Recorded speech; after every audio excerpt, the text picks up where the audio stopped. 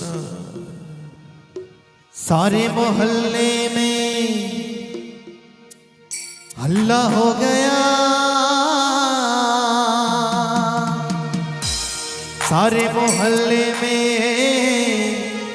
हल्ला हो गया। मैया यशोदा के लल्ला हो गया। যদি কেউ নৃত্য করতে চান একাজন আসেন, দেখা যাক। सारे मोहल्ले में हल्ला हो गया। नहीं केউ?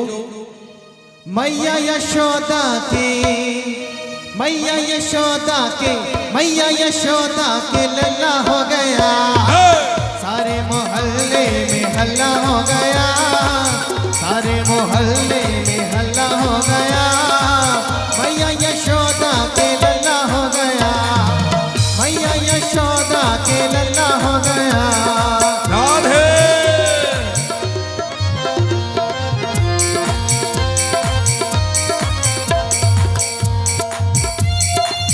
লজ্জা কিসের মা? ঠাকুরের জন্য কোনো লজ্জা নেই।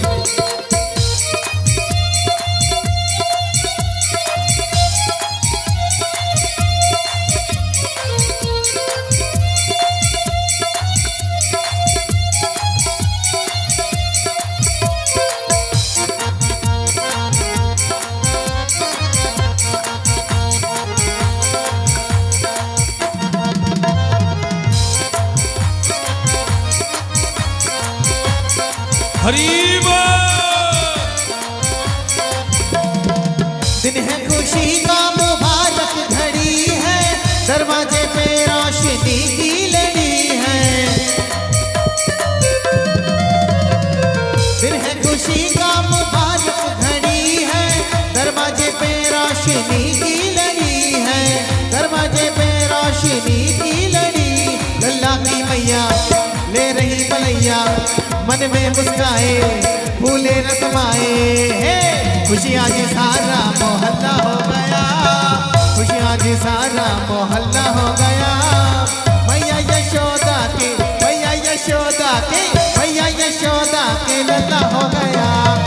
सारे मोहल्ले में हल्ला हो गया, मैया यशोदा के लल्ला हो गया।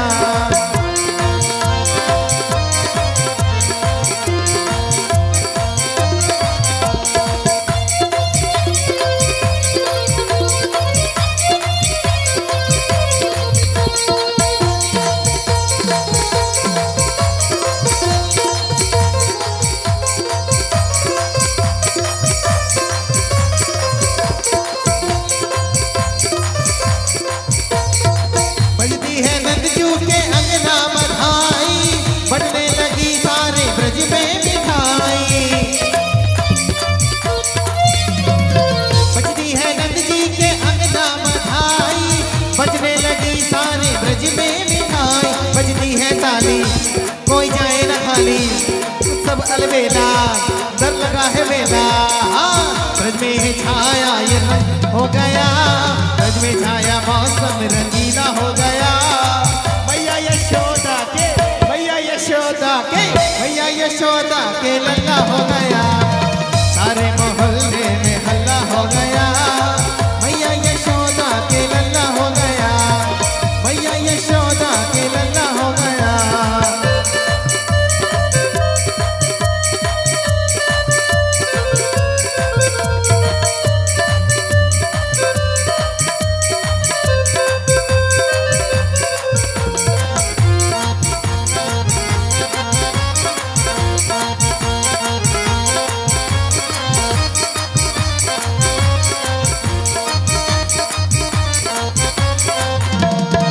देखे जो लल्ला को भरती ना किया, ऐसा सलोना है यशोदा का छैया।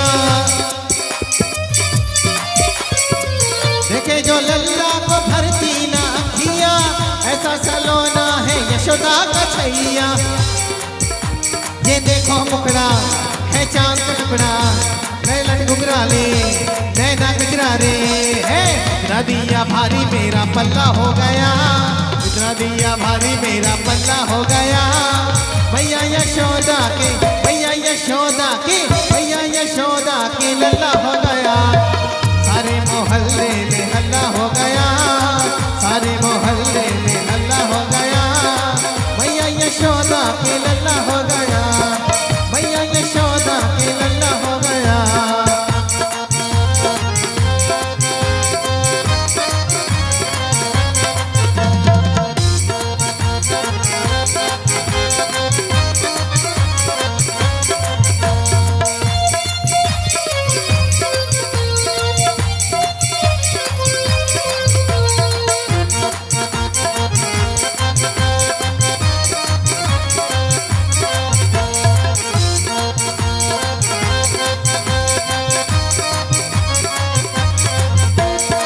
दिन है खुशी का मुबारक घड़ी है, दरवाजे पे रोशनी की लड़ी है। दिन है खुशी का मुबारक घड़ी है, दरवाजे पे रोशनी की लड़ी। लल्ला की मैया ले रही बलैया, मन में मुस्काए फूले न समाए है। खुशियाँ जे सारा मोहल्ला हो गया, खुशियाँ जे सारा मोहल्ला हो गया। मैया यशोदा के, मैया यशोदा के, मैया यशोदा के लल्ला हो गया। सारे मोहल्ले में हल्ला हो गया, सारे मोहल्ले में हल्ला हो गया। मैया यशोदा के लल्ला हो